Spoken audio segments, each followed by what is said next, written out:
Hello, everybody. Thank you so much for tuning in. Christian LeMay, wide receivers coach at Notre Dame College, going into year 2 there, and blessed to be able to do so. Just want to say thank you once again for tuning in. Didn't have to, taking some time out of your day to hear some ideals of how I believe the wide receiver position should be played. So just going to get started on the little slide PowerPoint show here. Just tell you a little bit about Notre Dame College. I know some people have heard and some people have not heard about Notre Dame College. So just give you a little rundown here. We'll get going. First off, starting here, this is Mueller Field. This is the home of the Falcons. And with the great backdrop in the background, one of the most beautiful campuses that you'll ever find, especially in the northern region. And I've enjoyed every minute of it so far. All right, a little bit about us. We are located in the suburbs of Cleveland, Ohio, about 15 minutes from downtown, give or take, depending on how you drive. We are a Catholic private institution, currently with an enrollment of 2,091 in climbing. And we actually were an all-girls school from 1922 until 2001. And then we started a football program at the NAI level in 2009, and then jumped up to Division II in 2011, and joining the GLIAC at first, and then the Mountain East Conference, which we are in now. So been very successful in the tenure that we've had the last 4 years, and been blessed to be a part of the success that they created. And then we are the highest level of football in the city, other, of course, than the Browns, but we're the highest level of football in Cleveland. So we take pride in that. Our head coach, Coach Mennel, one of the hardest working men in the business, has taught me so much. So thankful that I'm able to work for him, and the rest of our staff who has had so much experience and has been so successful. And they're all basically from the Cleveland area or the northern region. So they're teaching me the southern boy a little bit about the north. But as you can see, this is one of the most beautiful backdrops and views of the city that I've ever seen. So it's not all cold and wintry and things like that, like most Southerners would think, but it's actually a really nice and beautiful place and upcoming city. And we do take great pride in being this city school. So we do like to claim it as our city. I know that, a lot of people talk about culture. Our culture is, Coach Mennel has said it since he's taken the job, is to set the standard. And to set the standard, you have to have one. And our standard is to outdo yourself every day. We try to get guys that come in and compete and want to be great. If you don't want to be great and you don't love football, and something that he says is simplify your life and ignore the noise, right? And our guys do a great job of that. As you can see down in the bottom right, the back-to-back conference championships. One I was not a part of, one that I was this past season in 19. We have a great staff that does great graphics. I know our new defensive coordinator, Coach Anderson, made this one, and he did a great job. So good work, and need to get some lessons on how to do this here. All right. Now getting into the football aspect of it, just put a couple pictures of my guys up here from a couple highlights from the season. And, really proud of these guys, really proud of them, really think that they embody what we want in a student athlete. They work hard in the classroom. They're not perfect by any means. Nobody is, but they continue to work hard. And, they do anything that we tell them to do and coach them to do. And that's based off of trust that the previous staff with Coach Mennel has established. And I was able to come on in and continue to create that relationship and create that bond in my own personal way. And I appreciate him for allowing me to be myself with these guys. But I think it's very big to establish a culture and, for you, and that works for you.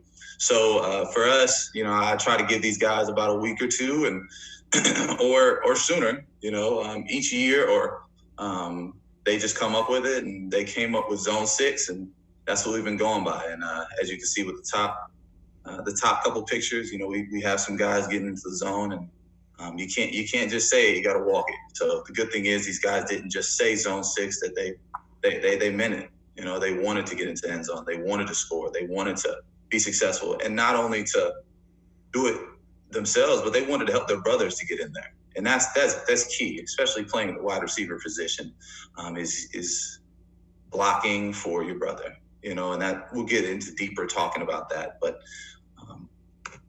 this is one of our guys, Andrew Tursky, just embodies exactly what you would want to have in a receiver, as far as being able to, move positions, go different places, and play the game the way it's supposed to be played. He might have 1 or 2 catches in a game, but they're very pivotal, and he does a great job of encompassing everything that we would want to have in a receiver. But I want to highlight this because, as you can see here, he has on his left wrist a little Zone 6 band, which my guys take a lot of pride in.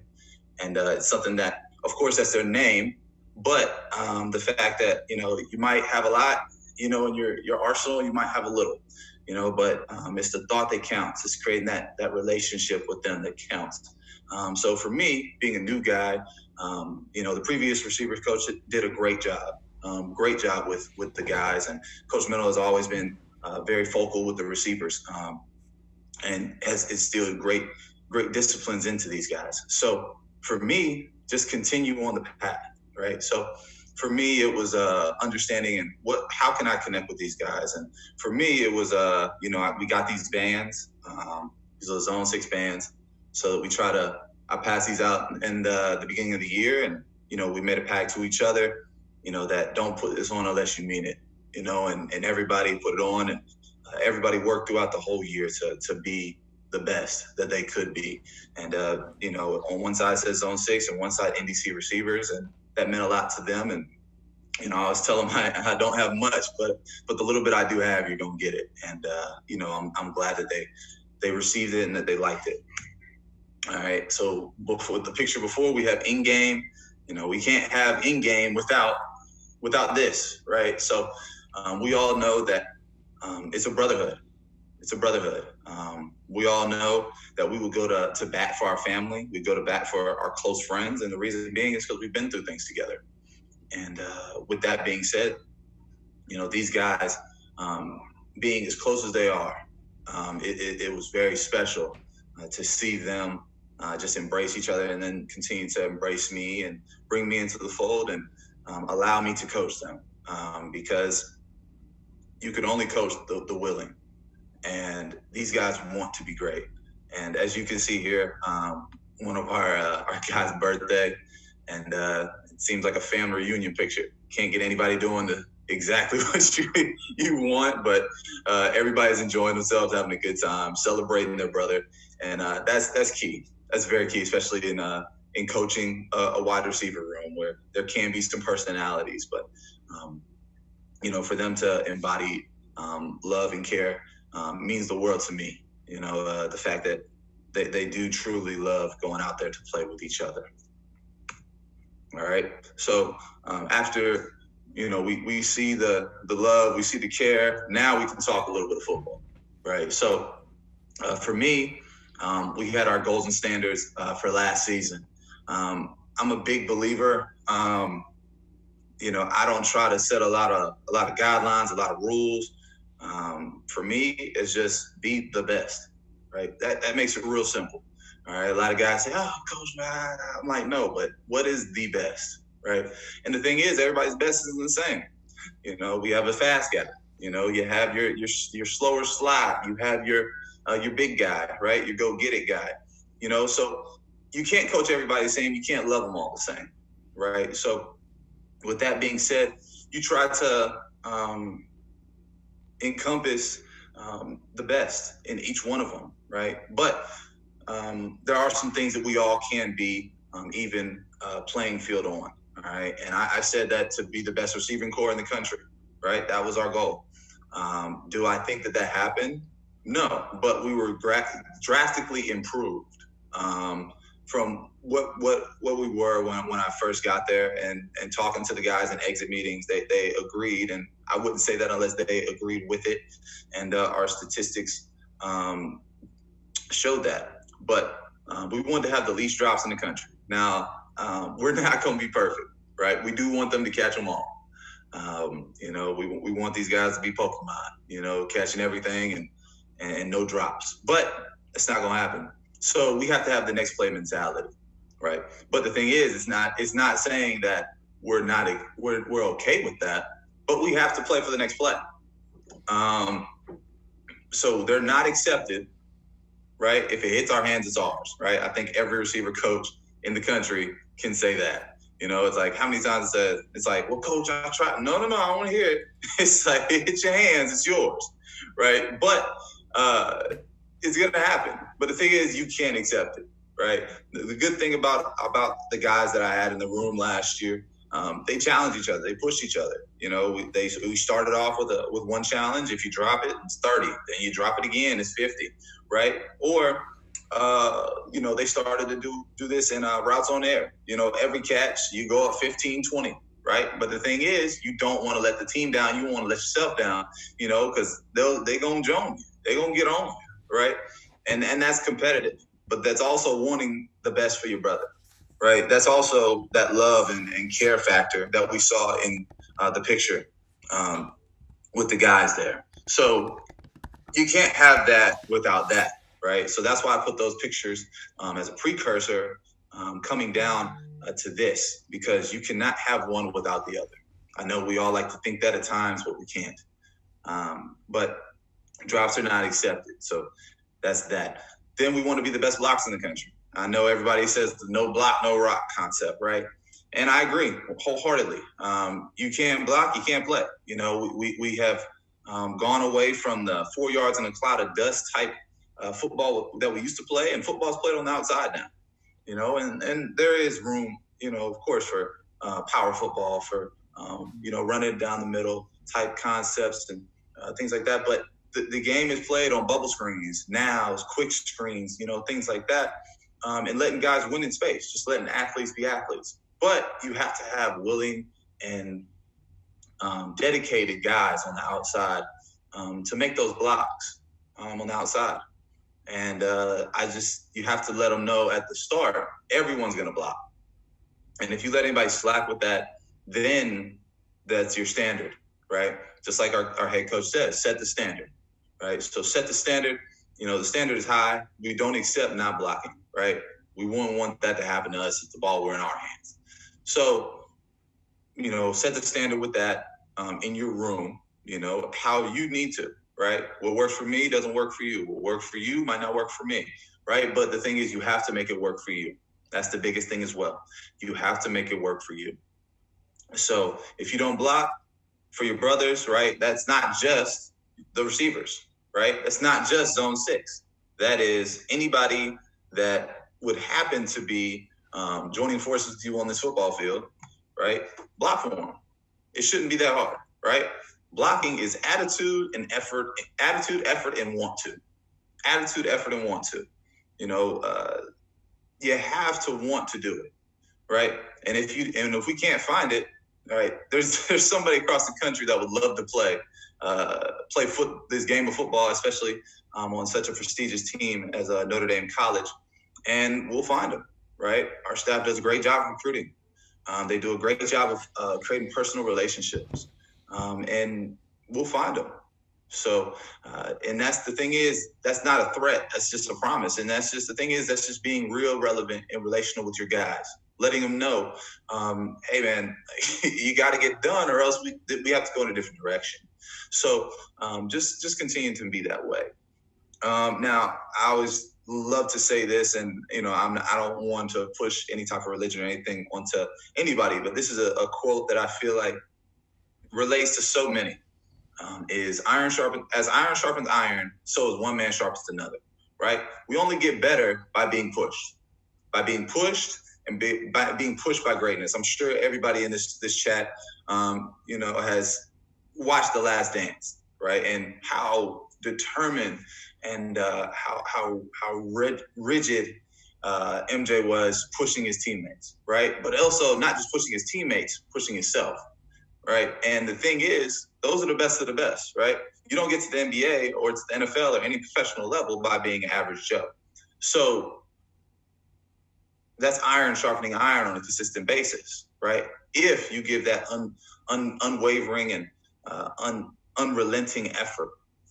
So that's just something that I took out of that as well. And this is just something that embodied that. And then just reiterifying, some games we might have to run for 500, others you might have to catch for 400 or 500. Doesn't matter as long as it's what we have to do to win, right? And that's the end goal, right? Of course, we're in the win-loss business, but we're also in the people business.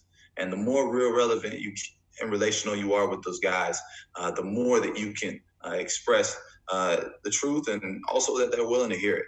You might have a lot of truth, but they're not always willing to hear every bit of it. But the once they know that they can trust you, the more that you can tell them with that. All right, we wanted to have the most yards after the catch in the country. I felt like we did a great job of that. Now, can we do better? Most definitely. But I do think that we did a great job of that. And that's also by a couple drills that we do consistently in practice. But I told my guys that a good receiver catches the football, but a playmaker makes plays after the ball is in their hands. All right. Catching the ball and blocking is a wide receiver's job. All right? Making yardage after the catch is all based off of effort and want to. All right? And to be good in this category, you must have a desire to not get tackled. All right. Anybody can catch and fall, right? I don't think anybody out there is looking for a receiver to just catch the ball and fall, right? Anybody can do that in the backyard. You go out and go after those guys that can catch the football and make plays in open space, right? Those are the guys that make you look better as a coach, right? But those are also the guys that are remembered. Right? So that's just something that I try to continue to tell those guys is be a playmaker, right? It sounds very cliche, but they understand after you break it down, what is a playmaker? So just continue to reiterate. Don't just catch the football and be content with that. Be a playmaker and make something happen with your feet. And that's the reason why you're on this field. It's because you're special. All right. So act like it. All right. And we want to be the best route runners in the country. There's not a statistic that says that this team is the best route runners or this team is not. Right. And we just want to be better than yesterday. In our details, right? I'm very big on route details. As a former quarterback, that's huge, all right? Is knowing where the receiver is going to be, being able to throw him open, all right? So with that being said, we have to be able to help the quarterback out, help him to understand and trust us and understand where to throw the football and where to throw us, right? Everybody wants to catch the football, but you have to do the little intangibles to get yourself open, all right? But every play we must hone in our craft of route running, as anyone can run where they're told by the play and the play's design. But the elite know where they're running to go on the defense, and each route with a plan, all right, of how to get open and be on the same page as the quarterback. It doesn't matter how fast you can get there. It matters if you get there at the right time and the quarterback can see and read you on his progression. All right. And then the big keys, right, we want to align, we want to assign, finish every rep, have fun doing it, and then go to work. Right. I always tell my guys, men go to work. All right. There's all days that as men, we get tired, we get weary. Right. But people look up to men to go to work. Right. With that old school, bring your lunch pail mentality. It doesn't matter how I feel. It doesn't matter what's going on. Got to go to work, have to get the job done. All right. And these guys did a great job last year. We got one of our jobs done, right, of attaining a second Mountain East Conference championship. And this was the group that was there to help us get it accomplished. And really proud of those guys and love each and every one of those guys in this picture and in the last. All right. Now, I'm talking a little bit about a couple daily drills, but just a couple of drills that I believe in. Pluck and tuck. All right. So pluck and tuck is every day I try to have two guys with pads, with blocking pads in the middle. And, we have a guy starting out at between a 5-yard distance, He runs 5 yards, practices, breaks down, all right, and then is able basically running a curl. All right, if you want to, you can set 2 cones and then have 2 guys with pads in the middle, or if you don't have pads, just have a guy pulling and tugging at the football after they catch it. So we want to have the receiver. Let me grab this football behind me. So we want to have the receiver, all right, run his route, catch the football, all right? Most guys, we typically see guys do this, catch the football, right? One, not looking at the ball. So they're catching it, and they're looking a complete opposite direction, all right? So we want to have guys catch the football, all right? Eyes, right, at the nose of the football, all right? Turn here. So we want to have at the nose of the football, right? And that'll lead to another drill that we talk about later. Now, if it's on the right side of our body, all right, so if it's on the far side for this, but I'll do to the near side, all right? So if it's the near side here on my right shoulder, all right, we want to take our outside foot, our ball side foot, drop step, all right, and turn here, and then tuck the football, right? And look it into the tuck, and then split the 2 defenders, all right? Because we're gonna catch curls, we're gonna catch, dig routes, things of that nature. We want to catch the football first, right? Catch it, get your eyes to it, and then split the defense, all right? Everybody wants to dance and go around guys. We want to split the defense, catch the football, and then get vertical, right? All my guys, they get on me all the time. I'm always yelling, get vertical, get vertical, get vertical, and even guys on the other side of the ball and anybody that just see me walking and be like, hey, coach, get vertical. And, it's funny, but the thing is they remember that, right? So we have to do things that, yeah, it might be funny to them, but the thing is, if they're making fun of it or they're saying something about it, they remember it, right? And we have to find ways to continue to help these guys understand and learn with their attention span. All right, 50-50 ball catches. You typically have 2 guys, one being the thrower, one being the receiver, and then one more as the defender, right? So he's just running with his hands up. So you have one guy throw basically a jump pass up to him. You just want to see the guy go up, pull it back, and then tuck and turn his body. So jump up, boom, turn your body away from the defender. All right. Then we have split 2 once again. All right, with the pluck and tuck. And split 2, you can kind of put those 2 together. All right, so you just want to catch the football here, boom, tuck, look it in, and call laces or spaces, right? If you get the opportunity, you can draw on the head of the football here. All right, you can draw numbers. All right, so 1, 2, 3, 4, however you want to do it, write letters, whatever. And then make guys look it in, right? Call out what's on them. Call out what they see. The thing is, you're training their eyes to go to the football on that to help ourselves out. All right, and then the split 2 drill that I talked about to begin with, I typically do that from a slant, regular, which would be the 5 and 5 back. I typically have them run a slant route, a dig route, and then a curl route, right? So we just get guys used to catching the football and splitting.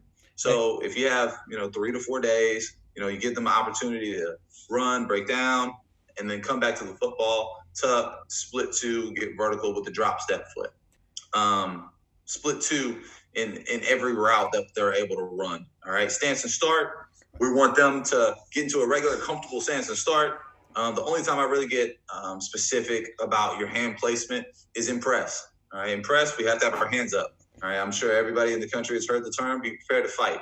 So you have to have your hands up, prepared, right? I'm not going to have my hands down and somebody's looking like they're about to attack me and fight me, right? So you try to apply the same thing in the football concept in that way. All right, so that is the biggest thing for me. So just regular, just get it off, no wasted steps. So then we also I do a drill, all right, called the 1-leg drill. So you just have them, all right, get in the regular stance, then just pick up your back foot. So if you have your right leg up, pick up the left foot. Your left foot up, pick up the right foot, all right, and then just rotate, continue to switch, do things like that. So just basically something to continue to work on that daily, all right? Then we also continue to work on releases and counters, all right? So we always have a release, right? There's always the speed release. We know that. Now there's more things that we can utilize, all right? So there's a stem inside, outside release. There's a slide release. There's multiple releases that you can use, but it just depends on what works for them, right? Depends on what works for them, and that's kind of something that it kind of is. How do I say this? It just depends on what your guys are best at. If you have speed guys, coach them on the speed, but we should always sell vertical on all of our releases, right? And then SWAT hands, all right? That's the biggest thing as well. And then we should learn to SWAT hands on our releases and stack. So we release, stack, and SWAT, and then we want to stack, right? After we SWAT, use that hand not just to get his hand down, but if you can, get his hand down and push to the inside, push to his hip. If you can push that hip back, right? Not full extension, but boom, you push that hip back, then we're already on top and you're winning your route, then you have him in trail. All right, and that's the thing that you want a receiver is to have him in trail. All right, so walking hip into a curl, we want to walk. So we're walking vertically, all right, then we're turning right, turning left. Now we want to practice this by being on the ball of our toes. The thing is, we should be able to get onto the ball of our toes and be able to spin in a 360 type motion, all right? If you turn 360, you can sure enough turn 180, right? Which is what we do at the top end of our curl. And then also, it helps you guys with your stiffer hips. So that is also a drill that we work on there as well. Contested fade, you have two guys parallel.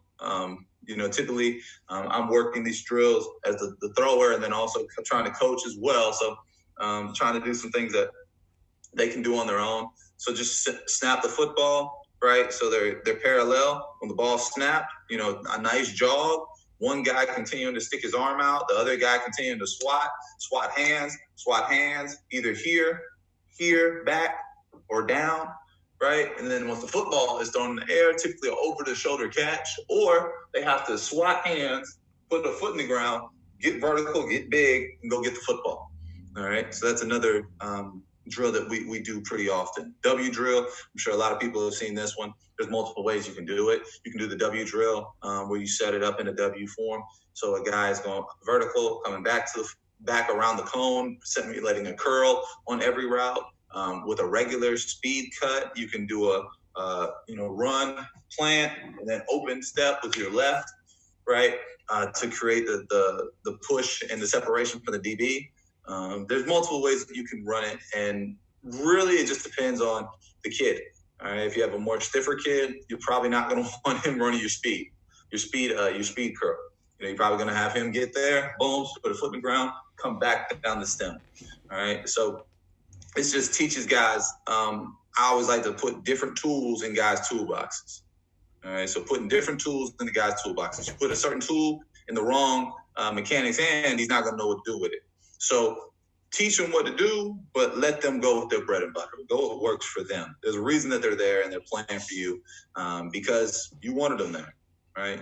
And you saw something and you saw some potential in those guys. So giving them that opportunity to learn while doing that drill.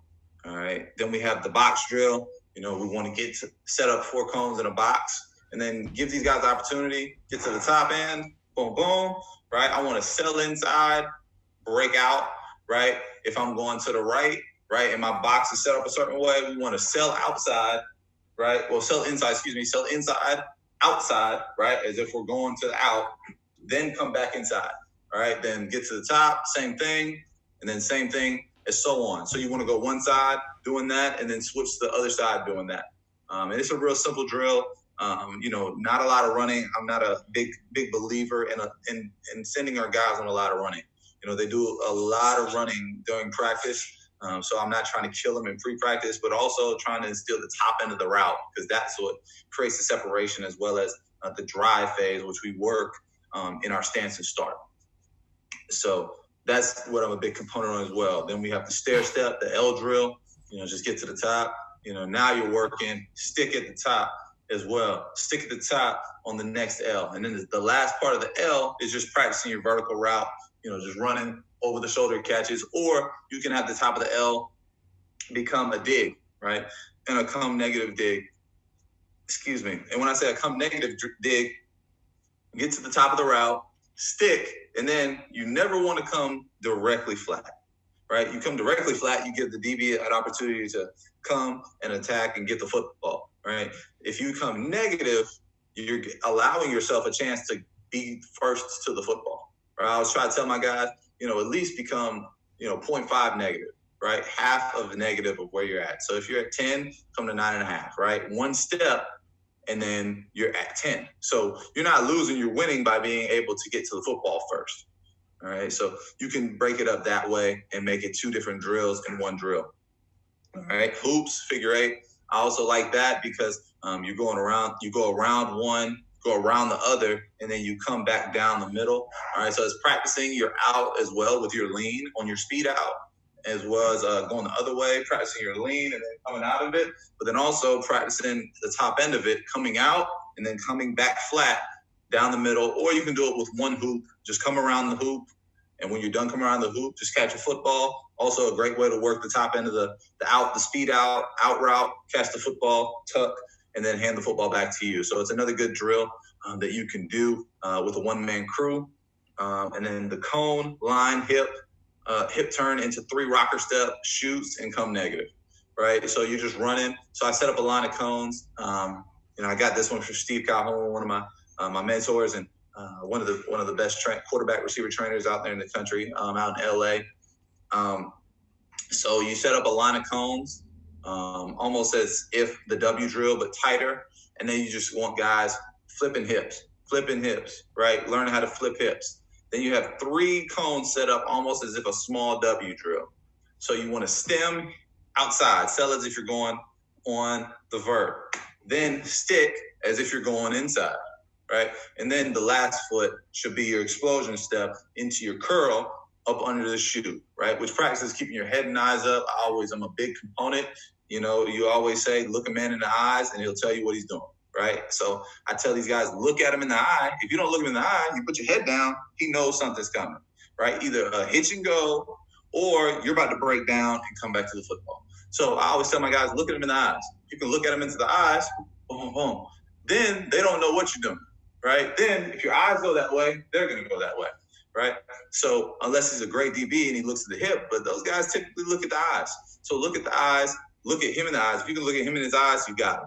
All right. So then we get to the top of that, break down, and then come back to the football, or you can run it with a dig and a come negative dig. All right. Then we also want to practice catching low footballs. All right. So you can put a pad down and just literally have them standing up, throw the football underhand low as you want them to catch it, put their pinkies together. Never try to catch it here because then the football is going to go through your arms. Put your pinkies together, cuff it so you can cuff the football here with your pinkies, then bring it into the body, right? Here, then you're going to catch and roll. Because if you just catch here, right, the football might slip out. But if you catch and roll and tuck your hand over the football, right, it's not coming out. All right? It's not coming out. So that's what I teach these guys, and they did a great job of that and had some great low ball catches during this past season. And lastly, we have to block. So try to get a couple blocking drills in. Shuffle drill, which I like to call the basketball drill. Something that I've learned quickly in coaching is every receiver thinks they're a hooper. Every athlete thinks they're a hooper, right? So put things in basketball terms for them. They'll understand. It's like, hey, man, do it like this. Do it like a crossover. Do this. When I'm teaching my slide release, trying to teach it like a right? And then you teach it like that. Like, okay, yeah, I know what you're talking about. Why? Because, everybody wants to be a hooper. So, especially my guys. I don't know about y'all, but my guys definitely do. So, always teach it that way. Shuffling side to side. So, put one man in front, one man in the other, kind of like the wave drill. So, here, just going side to side. So, say the two guys going. It's just shuffling there, shuffling back, shuffling black on the first whistle there. And then on the second whistle, all right, one man is offense, one man is defense. You keep shuffling, and I don't want them to use their hands on the first round. The first round, I want no hands. So you're here, boom, hands behind your back. And then the thing is, if you can get in front of them with your body without your hands, you got them. So you're here, get in front of them, boom. And I always use the reference, take the charge, right? If you can take the charge, you can block them, all right?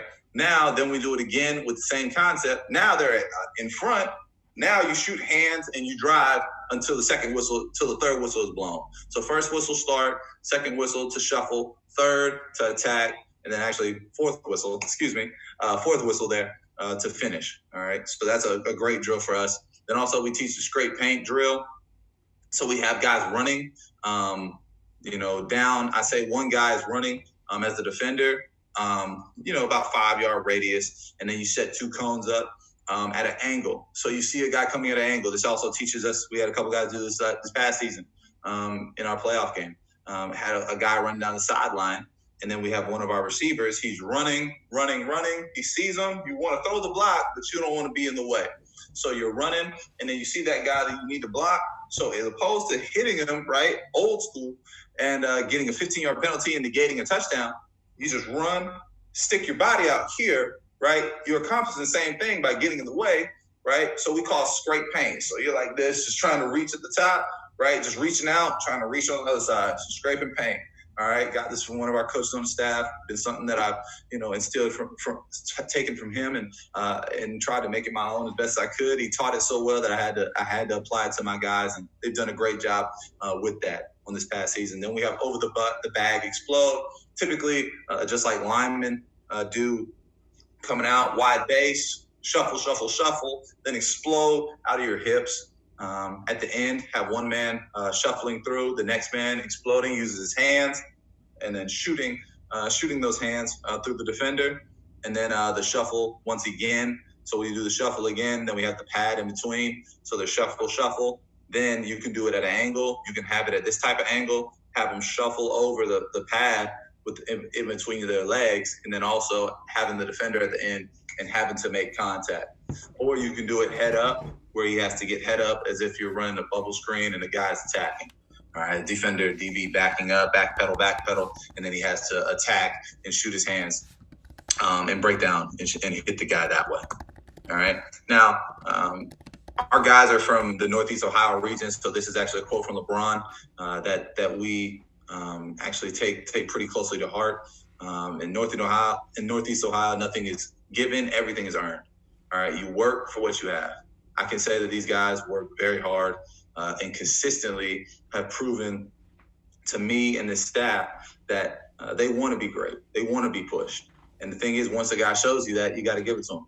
So the thing is, not only on the field, but off the field as well, right? Because we're here to create, to be developers as young men, all right? Let's not ever get caught up in the win-loss column and forget that we're developers as young men, right? You develop the young men, they do well off the field, it'll translate on the field, all right? This is one of our receivers, Marvell Ross, one of the best players I've seen, just an absolute blazer of a kid, but even better person. These are the off the field stories that I'm referring to. This young man is, from Cleveland, born in Cleveland, and kind of embodies exactly what we talk about is nothing is earned. Nothing is giving, everything is earned. All right, he came literally as a walk-on to us, from the east side of Cleveland, and now he's been a 2-time all-conference player. Been a guy that right now actually is even getting calls for this upcoming draft. So it's a guy that came in as a walk-on for us, and has worked his way not only on the field but off the field to being a guy that will probably be a college graduate and was not the brightest student, but he worked himself into it, and also a guy that just changed his life. And Coach Metal has done a great job in, helping to simplify our guys' lives. Simplify your life, and ignore the noise. And he was able to do that. And he's probably going to receive the benefits of that. And that's the stories that you want, not because of the on the field stuff. And talking with him last week, I said, man, everything's great. I'm glad that you get calls. But the greatest thing for me is the fact that you say you're about to be a college graduate. And that's something that you said, Coach, I don't know if I ever do that. And that is what we do this for, right? Because we love the game and we love the kids, right? That's the biggest thing to me, is being able to help guys like this to get to the next level, not only on the field, but off as well. All right. And then during this tough time, just want to take a moment, to say thank you first off for having me on this podcast and on this Zoom call, whatever it's going to be platformed on. But the only way that we can get through this is together. right? And staying home, doing things like that, social distancing. I hate being away from my guys. I hate being away from, our staff and getting after it. I'm sure we all are. But, remember what's important, right? The only way that we're going to get through this together and things like this, these types of forums that help us to improve as coaches, but also as men, right? At the end of the day, a lot of these guys like to say, I'm a man first, right? You are a man first. But we are developers of young men. So the only way that we're going to get through this together and things like this are absolutely helpful and absolutely great and needed. So, Nicholas, appreciate you, man, for having me on to impart into these great young men. All right. This is my family. I couldn't be here without them. All right. Then in the middle, you have my grandma, my mom in the back, my dad in the red jacket there, my brother, Uriah, who was a consensus All-American in high school and played with me at the University of Georgia and finished up his career at Charlotte, and my baby brother, Benjamin LeMay, in the back here, actually is a 2020 draft nominee candidate and should be drafted somewhere in the mid-round. So be prayerful and hopeful for that. And then, of course, we got the boss of the family, my sister. Yeah, you thought I was going to say my mama, but my sister and my mother run the house. And my dad, of course, is out making the bacon and making it happen and wouldn't be anywhere in my life without them. And, you got to give honor to those that have helped you to get to where you're at. So want to take a second while doing this to give them some honor and say thank you so much for everything that you've done to me, for me, and, to me, inside and out, as far as just being the man that I am today and not perfect, but trying to strive and be better daily. And then just want to say thank you guys for having me and staying on with me. First, when it comes to your 50-50 balls, Right. which situations are you most often practicing with 50-50 balls, or do you use this in specific situations? So you said what are my 50-50 balls, like how am I preparing for it, or How, like, in which situations, like in practice, are you most often practicing it? Because you mentioned that during your drill segment, and then right. So, like, how often are you practicing that? And I practice it like at least. It depends. Like, I'm a big believer of I don't overwork a drill. Like, I'll try to work through half of that, in a week, depending on, of course, your individual time. Okay. But if I could, I would try to do this before practice every day. So I would do that along with my pluck and tucks. So if I'm here, boom, get my catches in, right? Guys catch. I ask my guys how many catches have they made, right? But how many times have you actually looked the football all the way in? And I try to do that. I would love to do that as well as my 50-50 balls as much as possible, especially for my bigger guys. Now we want to have basketball guys playing football. So I like to do that as much as possible and install and incorporate the ability to go get it. So you could do that honestly with your, your contested fade drill, right? Or whatever your fade drill is. You could do that drill as well. Just throw it to a point, make him go get it, and practice that, and then turning his body away. So I try to incorporate it more so in a isolated setting where the guys are not doing a lot of running because I want to save their legs. We do a lot of team periods and want to have my guys fresh for that and 7-on-7 as well as routes on there. Okay. How much time do you spend on catching and cutting versus blocking, or do you change this weekly depending on the game plan? A little bit of both. I typically commit at least one 5-minute segment of blocking. Now, if I need more, sometimes we needed more, right? So I did it for about, Lord knows how long. We literally only caught footballs when we were running routes on air. I mean, because we just couldn't block, and we were not blocking to the standard that we have. The standard, right, is everybody's going to block, and we were not up to that standard. So we had to adjust that, and we had to fix it. So we typically do that for about a 5-minute segment, but if you need more, feel free to do more, right? Make sure those guys get out there and catch the football more if they need it. So I would say that, whatever you need, don't feel rushed, especially if you have routes on air segments and 7-on-7. Just make sure those guys get out there a little bit earlier and get some catches in. But blocking is very important. Do you work on running and cutting on the toes so they can protect their ACL and keep their speed longer? If yes, how? Fade, sideline, etc. So how do I tell them to break down? It pretty much, yeah. Like how Okay. I mean, their biggest question is how are you telling them to run and cut, especially in certain situations? Right. Okay. I tell them to basically keep your chest over your toes. Because leaning back, you're gonna slip and fall, right? Leaning forward, you're gonna break down, right? You're not gonna fall and fall flat on your face. We're not that bad athletes, right? And you want to have them nose over their toes, right? And there's another drill that I didn't include, but because it gets included in so many drills, and I didn't want to be too long and drawn out.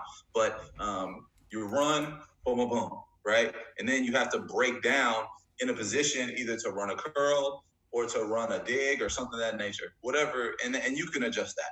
But that also helps them to get their chest over their toes, right, on balance. So run about 3 yards, 5 yards, break down, right? And then you look, you say, hold it, look, and if your chest is not over your toes, you're wrong. So, or it needs to be adjusted on that. So I typically teach chest over toes, and hopefully that was, it answered everything you needed to know on that. How many reps do you try to get your players per drill, ideally? Typically one each way. If it's a drill that we really need, try to get two. Typically I try to get my split 2 drill. I try to get that. Try to get everybody a rep of that. Now, also, you don't want to use your time, trying to help guys that, typically they're just not going to get it. That's something that you just said, hey, man, look, I didn't want to cut you off, but it's something you're going to have to do in your off time. So try to give everybody, especially your starters and your developmental guys, if they need more reps, give them more reps, and everybody should get at least 2 reps going each time. Okay, with your scrape paint drill, how do we get the wide receiver to get over the fear of the defender hitting them in their back? Get a back plate. I mean, it shouldn't be a fear. I mean, it's a contact sport, right? So, and honestly, you can really try to time it up, because the thing is, naturally, our body, if you're going to hit somebody, they're either going to make the contact at you or they're going to be receiving the blow, right? Trying to not take it. So we want to you have to coach it. You don't have to have your arm completely out, right? I typically just say, just get in that direction. And then the guy's typically either going to stop and try to avoid and keep running, or he's going to deliver the blow to you. So it's here, right? Leaning inside, and you're going to know, right? If you're ahead of him, then you're fine, right? And you're here. But if you're behind him, right, then we're not blocking him. So the thing is, you're typically out in front. All right, so you're beating them to a point, and then boom, you're sliding to home. So almost teach them as if kind of like in baseball, right? You're running, slide, right? Except extending arms here, all right? So you're just sliding, right? As if, Bobby Brown or somebody dancing, one of those old 90s music videos. Just slide, get in the way, all right? And then you'll be fine. So it's just something that has to be coached, and you can also coach it with a pad. All right, so if you have a blocking pad or something of that nature, coach it with a pad, just get them used to getting hit that way. All right, Coach, do you practice scramble drill for whenever the quarterback breaks out of the pocket? We do. We actually do that in a walkthrough period with the QBs, but also you can do it another way. So you can do it as just pick a drill, any drill that you want, all right? At the top of it, just say, hey, scramble, scramble, scramble, right? And you can either be standing out there or you can roll out yourself personally, and it doesn't have to be far.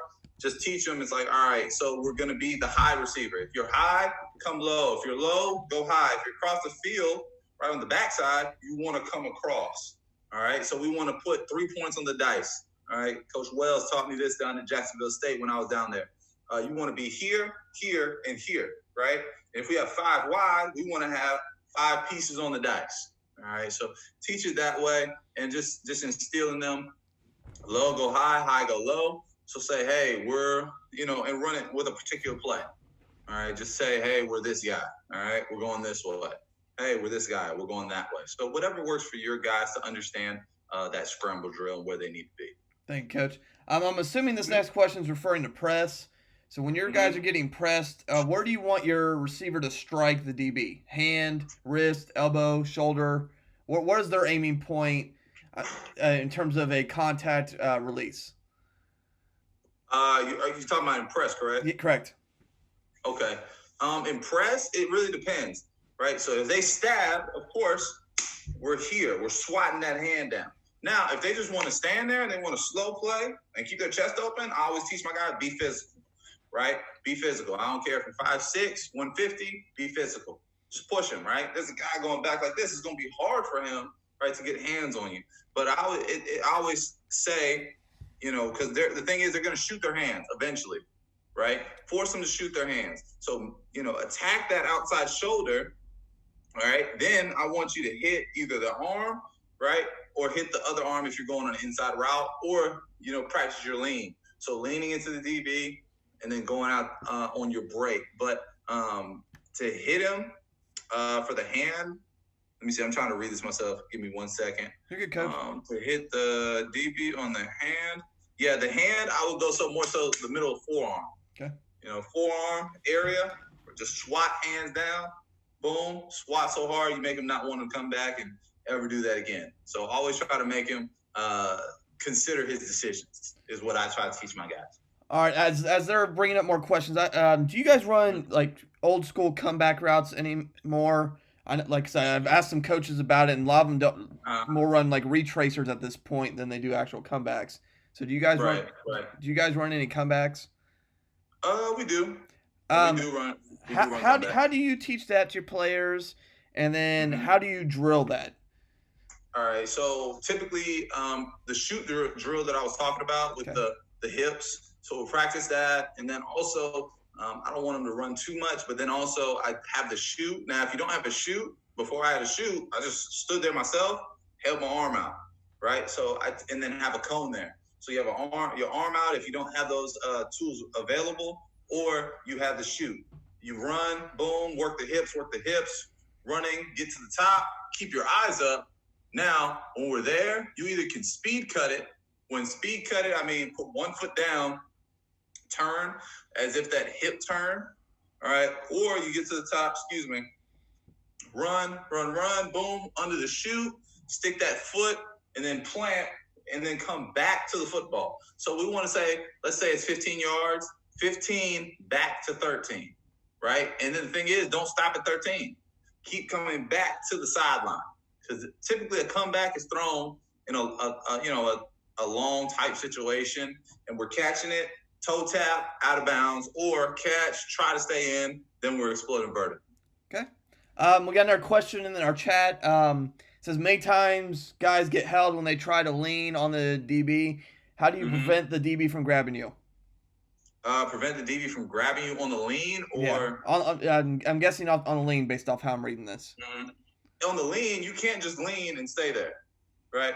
That's when they hold you. Is when you're leaning, and you're not fighting, right? You still have to use that hand to the side of the lean, right? So if you're leaning, and you try to chicken wing them, never extend, of course. You chicken wing them at the top of your route, they're still holding. They're going to hold up here, right? So that's when you get that drill, right? The swat hands, right? So you're lean, swat. It should be natural. I can lean and swat, right? Or I'm here, right? Or chicken wing them the whole time. Don't just wait to the top end of the route, all right? So you can chicken wing all you want all day, but just don't extend your hands on that. Okay. Next question is, do you guys run mesh? If you do, what yardage do they normally rub at, and what do you usually have behind it? Mesh depends. 2x2, you typically have one guy at the 3 to 4 yard range and another one at 5 to 6 yards. So I always try to we teach it shoulder to shoulder, or they should be able to run by each other and slap hands. And they literally do that, and it's the funniest thing. But we know they're listening to what we're coaching them. So we say to do that, and about 5 to 6 yards, you can run. Mostly we run digs, or if you're in a 3x1 a 2x, you can run a post and you can run it out. So You can read the out, or you can read whatever you want on there. You can run a go, right? Read the go to the strong side there. I mean, to the weak side first. Then it makes him get to his progression, right? The second, then the third, right, which is your post or your post curl, excuse me. And then that first mesh ends up being your flat route, and then you have your back in protection, and you leak him wherever you want to, or you just put him in chip protection, or you just keep him in. How many different releases do you teach your receivers? Speed release, slide release, and that's really it. We really don't. I teach two, and then a counter. Because you teach them too much, they'll do too much, right? Because we get guys, they want to just do this at the top of at the line of scrimmage, and they don't go nowhere. If you get your first foot vertical toward where you want to go, the DB is going to have to get out of his. If you get a DB out of this, get his hips turned or get his body turned, you've won. Then you have him under your control. Now you have to continue to press the issue by the way you run your route and running it with speed. But I typically just teach the speed, and then with the slide, and then also just kind of like a reset. So if you see the DB in more of an off coverage, then that's and a lot of people don't press us a lot. But if you teach your counter correctly, you really don't need a lot of releases, and that's something that I also I'm learning and developing myself as a coach, is learning more releases and things like that. But those are the two that I typically go with for my guys. Okay. Got another question. When you practice blocking, do you block out in space with DBs? Is it more in a confined area? How do you, when you do your blocking drills, where on the field are you doing it? Are you doing it with other DBs? Are you doing it receiver against receiver? How are you practicing? I do it receiver against receiver for drill purposes, but we also have drills incorporated in practice where, let's say a bubble screen, right? Or a now screen or a running back screen, and then receivers have to block a DB. And then this is something more so for the early part of camp, maybe, or middle of spring. And then you have guys blocking, fitting up. And then we have a guy that wants to win at the 5-yard marker. So that's typically what we practice, what we do. And I've done that as a player, and our guys loved it and enjoyed it. But before everything happened, we were thinking about doing some things like that here, but it didn't work out. So maybe in fall camp. But that's we really do a mixture of both, because DBs need to work and we do as well. So, what drills do you use to teach cut blocking out in the space?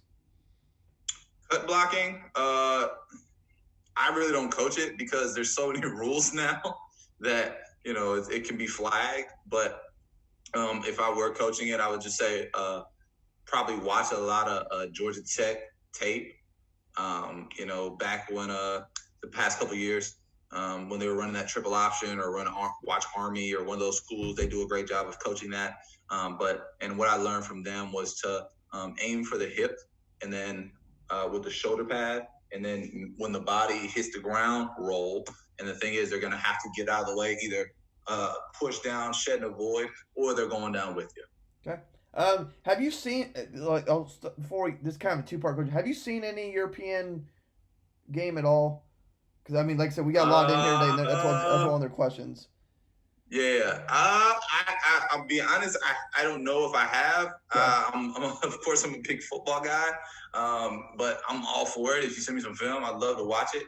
But honestly, I think football around the world is improving, because we all see the developments in the NFL, and they're pushing for more football across the country. We have people in the GFL that are getting drafted, and more guys from the States are going to the GFL and playing in different leagues in China and of course, Canada, they have the CFL. So football across the globe is getting better. And now they have leagues in Mexico and just moving forward. So I think that, y'all's game is, and just like our game, it has a vast room for improvement. But, you got to start somewhere, right? How do you teach corner routes? Because I know some people, when they teach corner route, their corner routes can kind of become more outs depending on leverage. So how do you teach the corner route to your kids? Yeah, we break it 10, 12. All right, so you just want to push vertical 10 to 12. You want to allow the quarterback the opportunity to throw you down, but exit high. Right? Never exit low, because that's what we call a sail route or a deep out or something of that nature at the 10 to 15-yard mark, which is something else that you put in your playbook. But for the corner route, you want them to exit high on the route and allow the quarterback, if there's a safety or a corner that's high, to throw you low if they throw you that football. I have a coach asking, what do you mean by counter release? By counter release, so let's say a dude he's here, right? DB is here and he slides here, but that's already our release path that we've chosen to take, right? Now we have to have a counter to that. So if I'm trying to go outside and he slides outside, why am I going to go outside? My counter is now to go outside. Now, if I'm trying to go out inside and he slides inside, my counter is now to go outside. So it's here, boom, and then I'm just boom, vertical, right? Or I'm trying to release inside, swat hands, get outside, or outside, get inside, or just stay vertical. If they don't touch you or they don't do anything to you, why go off your original path? The quickest way to get to A to B is a straight line. So that's what I mean by the counter on that. Hopefully that was a good answer to that question. Do you have a certain warm up for your receiver? Like, actually, I'll rephrase this whole thing. How do your receivers warm up? What does that kind of look like for pre-practice and getting warm up and getting their bodies ready to practice? Yeah, typically ladder drills. So just do ladders, icky shuffles, with catching the football at the end of it, or pluck and tucks, or some of the defensive guys, while they're not in I see in pregame, but in different drills, that they're not in, and we'll do special teams. They'll come down and they'll help our guys doing an arm swat, just getting in their way of vision, or doing 50-50 catches. So that's a time that I like to do that with my guys, and get it in before practice, and then continue. If we need more, keep going as we get into individual period of practice. I'm sorry. Don't be afraid to do something. If you do it in warm-up, don't be afraid to do it again if you feel like your guys really need it. All right, don't feel like, well, I have to do these many drills. Do what works for your guys, and do what makes them better. All right. Thank you, Coach. A little bit of a scheme question. Which formation do you find most effective for getting your playmakers open, 2x2, 3x1, or do you just move your playmaker around in different spots? What do you guys kind of do? What do you kind of like move do? Around. Okay. For sure. I say moving around because, like I said, my guy number 7, he's a guy that they try to double and sometimes triple. So later on, once we started to have more teams to do that, we started moving him around, moving from the 2x2 to the 3x1 set, moving him to the slot, moving him to number 3, where we at least have the chance to give him a bubble and or a now or something of that nature, and just finding ways to get him the football. Or you can go 3x1. I'd say motion him or 3x1, because your 3x1, they're either going to show their hand and double that guy, and then you can adjust from that point, or they're going to play man to man, and you can just really find ways to play the 2-man game with your best receiver and your best player there. Do you use motion to find out coverage of your opponents? Yes. Okay. Yes, we do. Definitely using, because honestly, sometimes they're either going to show man, zone, quarter halves, things like that. They're going to show that by their linebacker bumping or either somebody running with them. So if you have the opportunity to have a guy that they would take notice of while motioning, yeah, why not use it? But also sometimes motioning can mess up your guys and your players, because you see a look that you game plan for all week, and then you motion, and their adjustment for you haven't prepared for it. So just be cautious of that as well. Have a few motions that you can check out some certain plays that you want to run, which some Gus Malzahn, Auburn, type. He does a lot of motions and sends guys around, and then eventually he hits that guy on a wheel route or on this route or a particular route. And the thing is, he was just setting them up or just seeing how they adjust. So you also have to be very cautious of how they adjust to certain plays. This will be our last question. How do you teach the fade? What is your aiming point on the fade? Any other small little technical things that you recommend for teaching the fade? Teaching the fade, I typically teach. What's up, bro? The leaning into the DB. All right, hold your line. So there's always, you want to have a red line. There's something that of course you see on most Division I teams, Division I schools, or NFL.